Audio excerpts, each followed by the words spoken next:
Bonjour à tous et bienvenue. Je suis Axel Rivage. Après avoir exposé la semaine dernière pièce à conviction numéro 1, nous passons aujourd'hui à la pièce conviction numéro 2, qui révèle l'incohérence judiciaire et l'irrégularité procéduriale que j'ai dû affronter.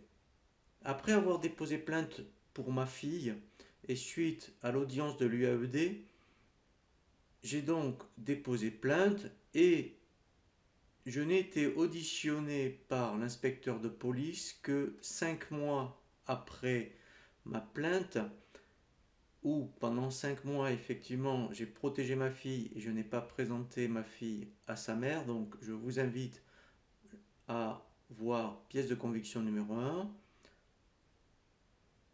Le procureur de la République a donc classé l'affaire sans suite.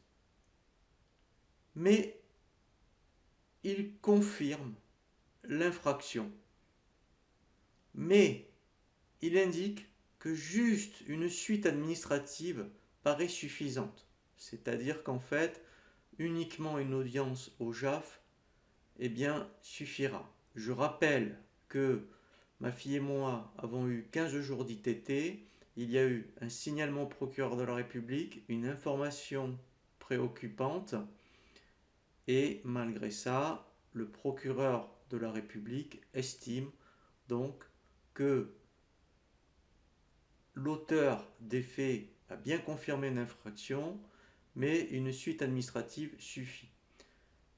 Je n'ai pas peur de dire que si c'était moi qui avais fait le dixième de ce qu'a fait sa maman à ma fille, je pense que moi j'aurais été condamné et j'aurais perdu la garde de ma fille.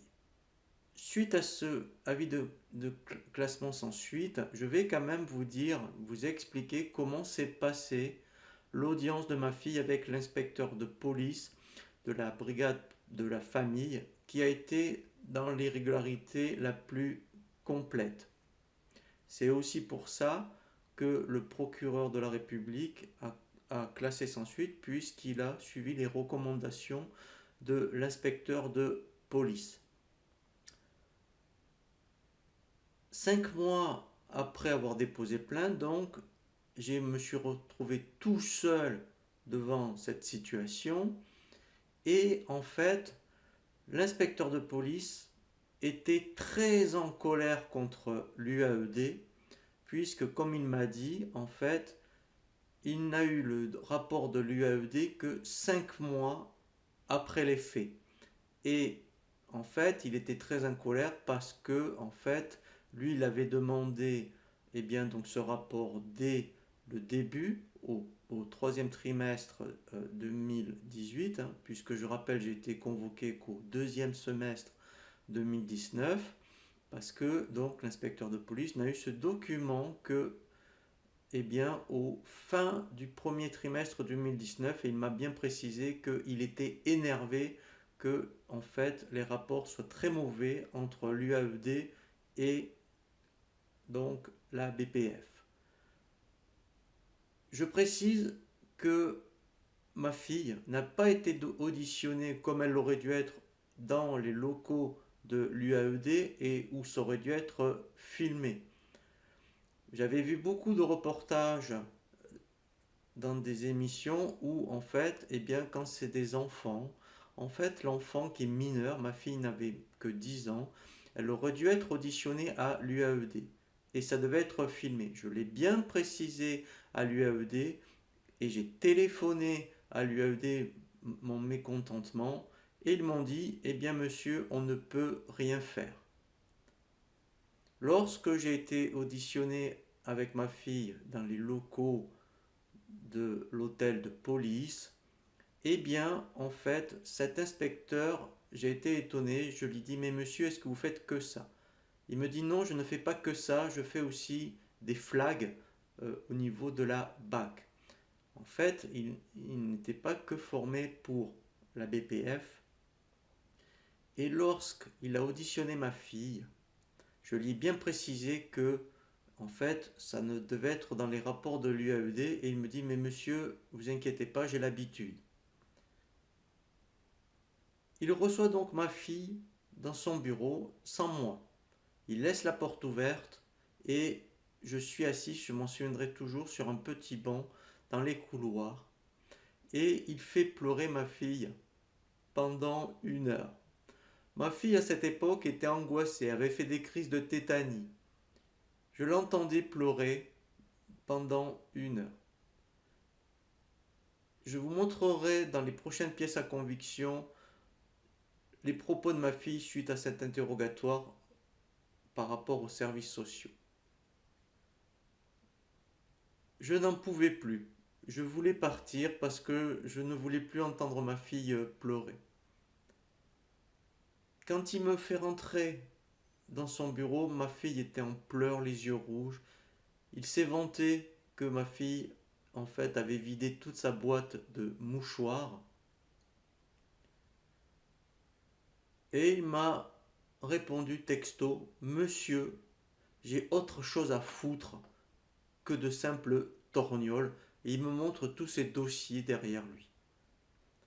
J'ai été mais complètement abasourdi, je ne pouvais plus parler tellement j'étais étonné de sa réaction. Je n'avais jamais eu affaire aux histoires judiciaires, je ne savais pas comment ça se passait et j'étais tellement étonné parce que moi j'avais vraiment confiance aux institutions. J'ai signé le procès verbal sans le regarder parce que je voulais partir. Dès que je suis rentré à la maison avec ma fille, j'ai parlé donc de l'audition à mon avocate qui m'a dit que ce n'était pas du tout légal.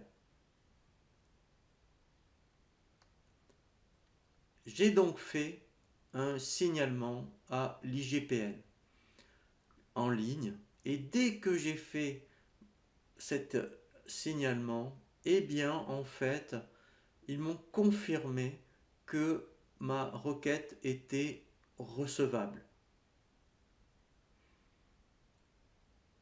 Et ils ont donc écrit au directeur départemental de la sécurité publique pour qu'il y ait une suite à donner. Mon histoire et mon livre de ce combat ne s'arrêtent pas là. Cette pièce numéro 2 n'est que la confirmation de l'irrégularité de la procédure. Dans les semaines qui viennent, je vais vous présenter les preuves du fond de l'affaire, celles qui démontrent la gravité de l'emprise. Dans la pièce à conviction numéro 3, vous verrez le rapport accablant des services sociaux concernant mon ex-conjointe et l'expertise psychologique demandée par le JAF, où ma fille, en présence de sa mère où je n'étais pas là, confirme toutes les sévices qu'elle a subis.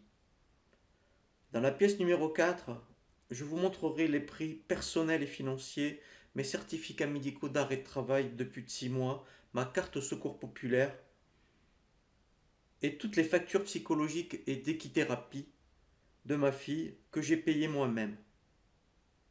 Dans la pièce à conviction numéro 5, enfin, la décision finale du JAF, qui malgré toutes ces preuves a rendu un jugement manifestement incohérent. Restez connectés pour la suite de ce dossier. Merci de votre soutien et si mon témoignage vous parle, retrouvez l'intégralité de l'histoire du chemin de reconstruction dans mon livre Renaître pour ma fille.